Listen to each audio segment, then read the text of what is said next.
much, and thought of a question as an expert on income inequality. I could ask you.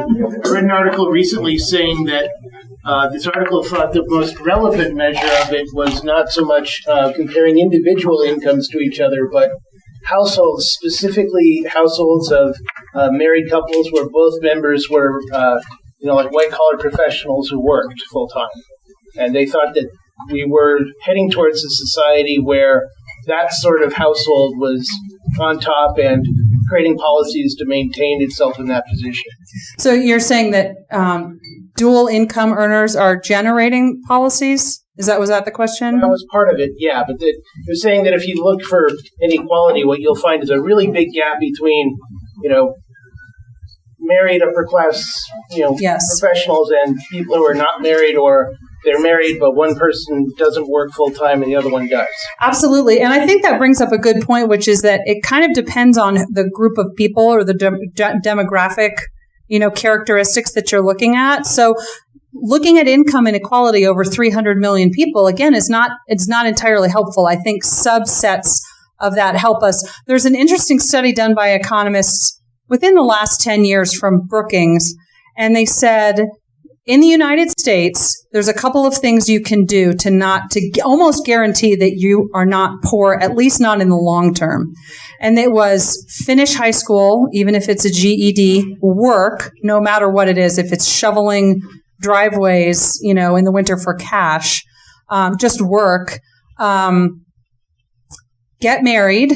And if you're going to have children, don't have them until after you're married. And if you do those four things, you have a very low probability of being poor. Now, those are statistical findings, but what's interesting about it is, kind of the value of working and the value of some amount of being educated puts you in a position to have more income mobility. Now, we can talk about education and what kind, whether it's formal or informal. Those are all different questions. But I think I think, yes, it depends on who you look at and how you do the assessment.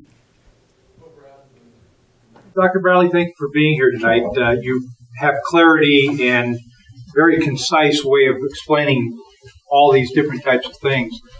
I'm curious, how do you come up with the terminology? Because this is the first time I've heard the term income mobility and flourishing in a way that is not a commercial. So how, have you heard this from other folks, or is this something that you're bringing to the forefront through your research? I would love to tell you that I made up all those words, but that is not true. I cannot lie. So I am not the one who came up with the idea of income mobility or kind of thinking about how to measure it. But as I said, it's hard to measure because you need a data set of unique individuals over at least a decade. It would be helpful if we had it over more than one decade. And so you have to wait a long time till you get the results of, your research. But no, that term is not new. I really have been thinking about what it means to flourish. So I've kind of put some of my own ideas into that, which is that I don't think it's just about material well-being, but I think material well-being has a lot to do with it. And so an example I give all the time is this.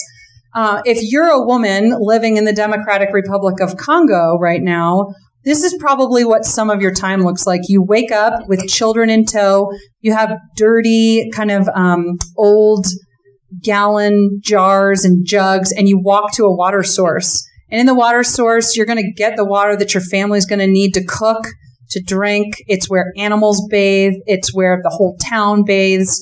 You're going to have to wash your clothes. And washing your clothes when you do it on the riverside can take up to a week. And then you have to walk back, and it's like Groundhog Day. You just have to keep doing that all the time. Every day you have to do that.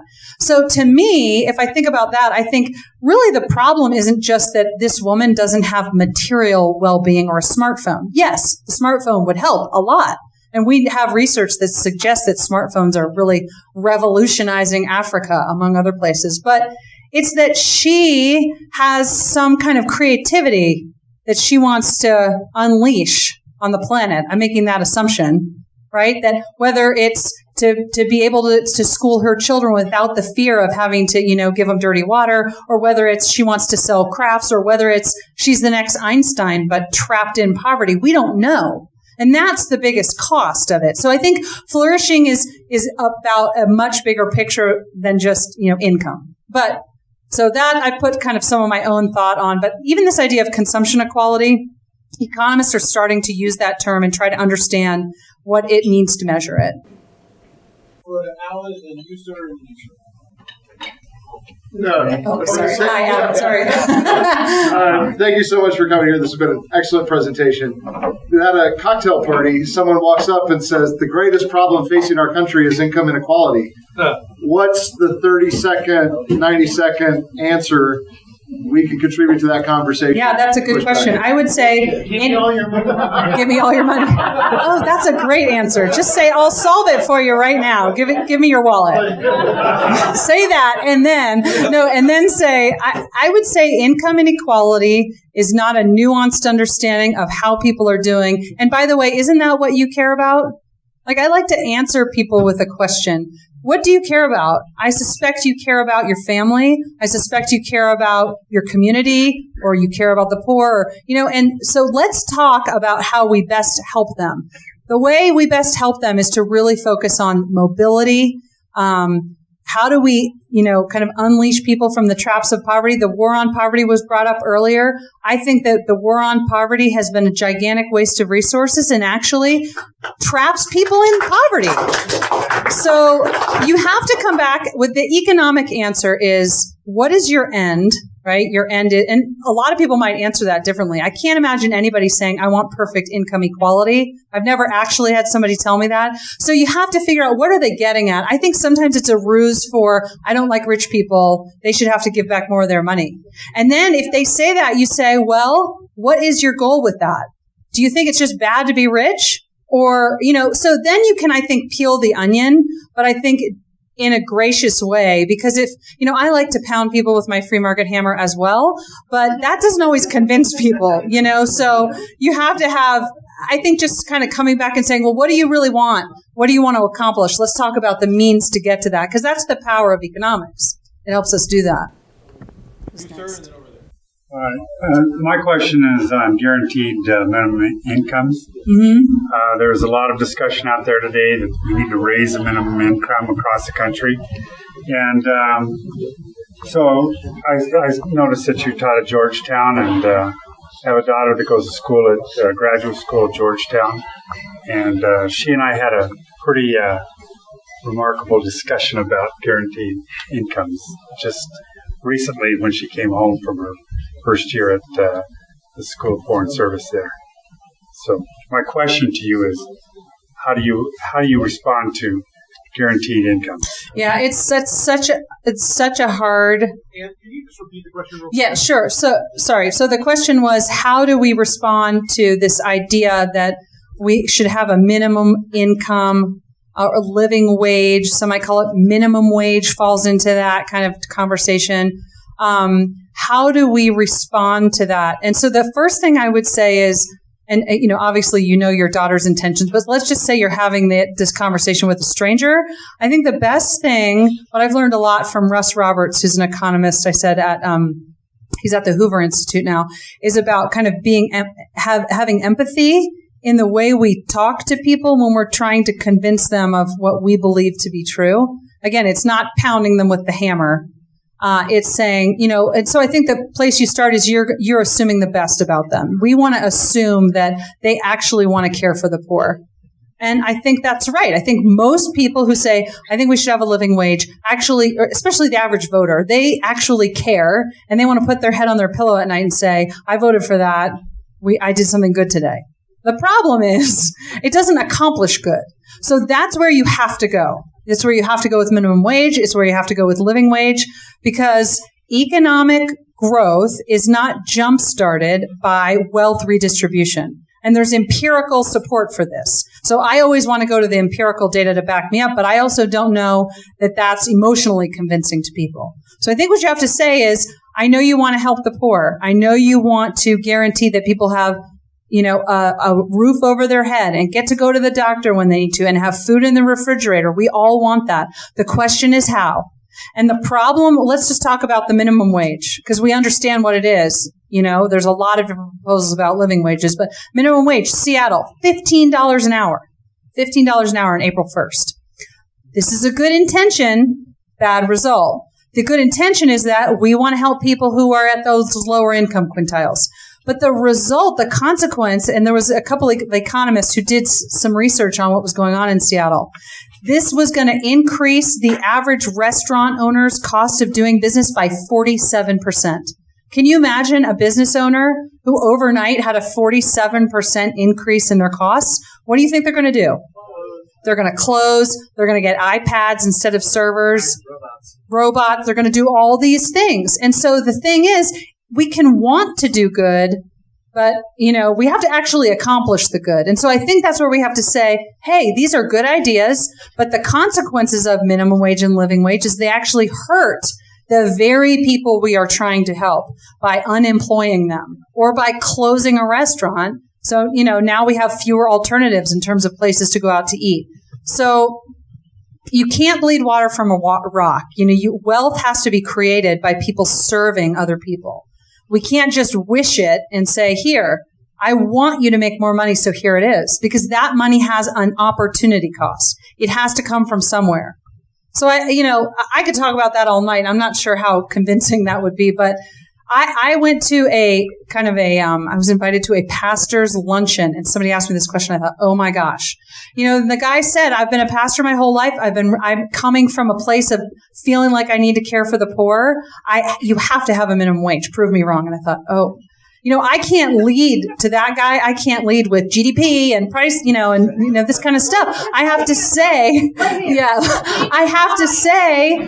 here's the thing. You want to do good. Your heart is in the right place, but you can't just want to do good and walk away. You have to actually accomplish good.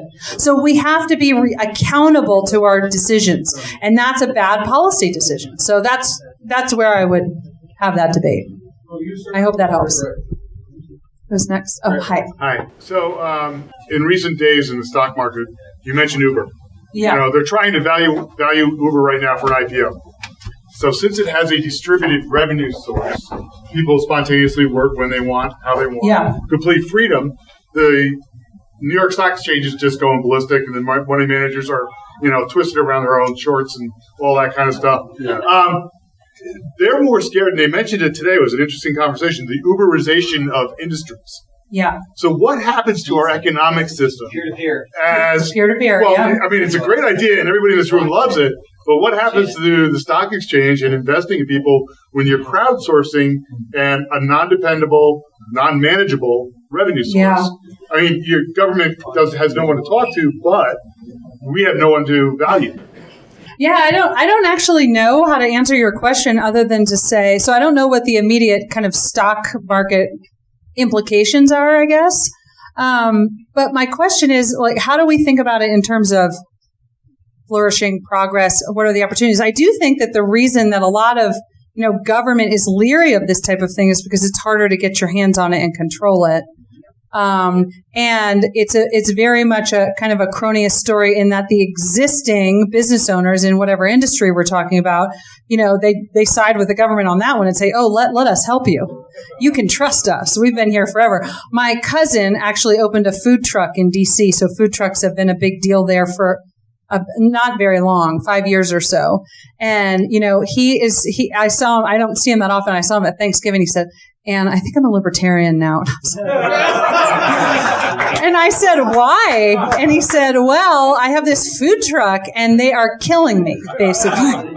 And so the Institute for Justice has kind of come down to DC to really help with legal defense counsel for these food trucks because the existing restaurants are saying, too bad, get out of here. They don't like them because they're competition, but so he has to go through all these weird regulations. Like he has a food truck and he makes grilled cheeses. Okay, this is not, it's not rocket science. But he has to buy space in a local restaurant because the local restaurant has a certified food kitchen, food prep area. Because otherwise, I mean, we all know what greedy capitalists do. He's probably making the grilled cheeses on the floor at his house. We have to have the regulators to save us from ourselves. But really the mentality that he has is, I'm going to go out of business if I make the grilled cheeses on the floor and people get sick. So I'm actually not going to do that.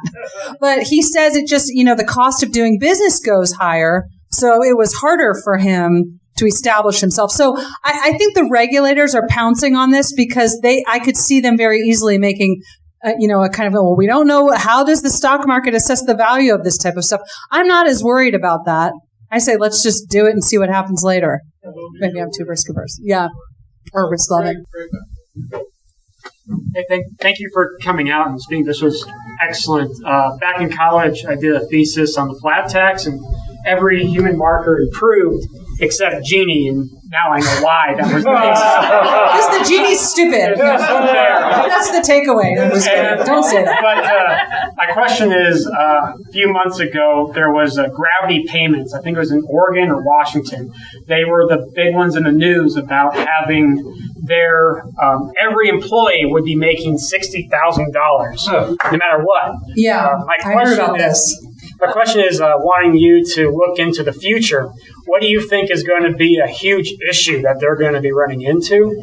And what do you think the outcome of this is going to be? Well, there'll be a line at the front door for people who want to do things like be a janitor. Because if we've artificially raised the wage, we can expect a surplus of whatever those, workers, laborers, employees are. I think the problem is, markets are really clear on this. If we don't pay things associated with their cost, which are determined by underlying levels of scarcity, then over time we're going to have large inefficiencies. So I think it's probably going to be attractive for a certain demographic and then very unattractive for another demographic, and you're not going to see people stay. But it's a great social experiment for me. My prediction is this is not going to work. And so it will prove that I'm right about everything in terms of income. But I really think that, companies should be absolutely free to do that. As long as it's voluntary, go for it. It's just hard to understand, if you have a position that requires lots of sophisticated, kind of technical skills that would require in a normal market $120,000 a year, how are you going to bid that labor away? I don't know. None. None. Or to take risks, or to be a neonatologist or an obstetrician. Absolutely. Yeah, we have to bid people into those professions. My question is, so for people that were not exposed to public choice economics, which you briefly touched on, which is the crony capitalism or the rent seeking, what is a good introductory article or introductory work or a book or something like that for people that, because I think, like you said, I think we should be good evangelists for this particular topic, and to be a good evangelist for this topic, I think you need to know some public choice economics and that, like, how to address the crony capitalist stuff that we see every single day. Yeah. So if somebody wants to learn more about that, what would you recommend for like their introductory article? I'm going to answer your question and then nitpick on one thing you said. Just because I used to be my student, so I get to do that, right? Someone has to. Too late to change your. That's right. Statute of limitations are not over. Crony capitalism. I don't like that phrase because cronyism is not capitalism. I'm not sure whether capitalism as a word is worth saving because it's got a lot of baggage and Marx coined it, so we don't like that anyway. But cronyism is just, it's not capitalism. So anyway, that's just me being nitpicky. But public choice introductory works, I would say there's a really great resource. I don't know if you guys have heard of Liberty Fund, but Liberty Fund is a nonprofit organization out of Indianapolis, and they have a huge online inventory of lots of books and articles. It's called The Economics of the Library of Liberty. If you go online and look at it, Bill Shugart, also I guess his first name is William Shugart. He's at Utah State University now, has a very short article, and it's kind of a preface to public choice. 3 pages, very easy to understand, but it gets into these ideas of what, public choice also, I think, if you're inside, baseball. That's kind of inside baseball talk in economics. It's coined by Jim Buchanan, who won the Nobel Prize. He was at George Mason for a little bit when I was there. He just passed away last year. Really profound that he won the Nobel Prize for this subdiscipline. He calls it politics without romance. And basically what he says is that everything that economists assume is true about humans in the private sphere those assumptions have to be carried over to the public sphere. So humans are self-interested. Humans respond to incentives. On and on and on. We always assume that about people in their private lives. When they walk into Starbucks, people are self-interested, but somehow when they get elected, they're not self-interested anymore. So if we relax those assumptions, then it becomes government as savior. Government can fix all the problems. And what Jim said is, no, that's not true. So I would also recommend, you can get this online for free. When he won the Nobel Prize, his Nobel Prize speech is excellent. It talks about why he thinks this is important. You can get that online. I'm trying to think if there's other kind of short things, but I could also send them to you. There's like lots of big, long books, but Beyond Politics, for sure. Beyond Politics is a great resource. And Jim Gortney is an economist at Florida State. He's written a couple of books. One is called Common Sense Economics, which I highly recommend because it's the kind of book you can give your mom or grandma and say, here's everything you need to know about economics. And it's readable and very accessible. So he talks about public choice there. And he also has a textbook that doesn't really read like a textbook called Economics, Public and Private Choice. And I highly recommend that as well. So there's a lot of good, but Beyond Politics is good. I use that in my classroom. I have a question. Yes. John, the musician tonight, and Eric who just left, we're currently working our way through The Wealth of Nations. And one thing that strikes me constantly, Adam Smith is not a defender of the wealthy. He's not a defender of the people who have political privilege.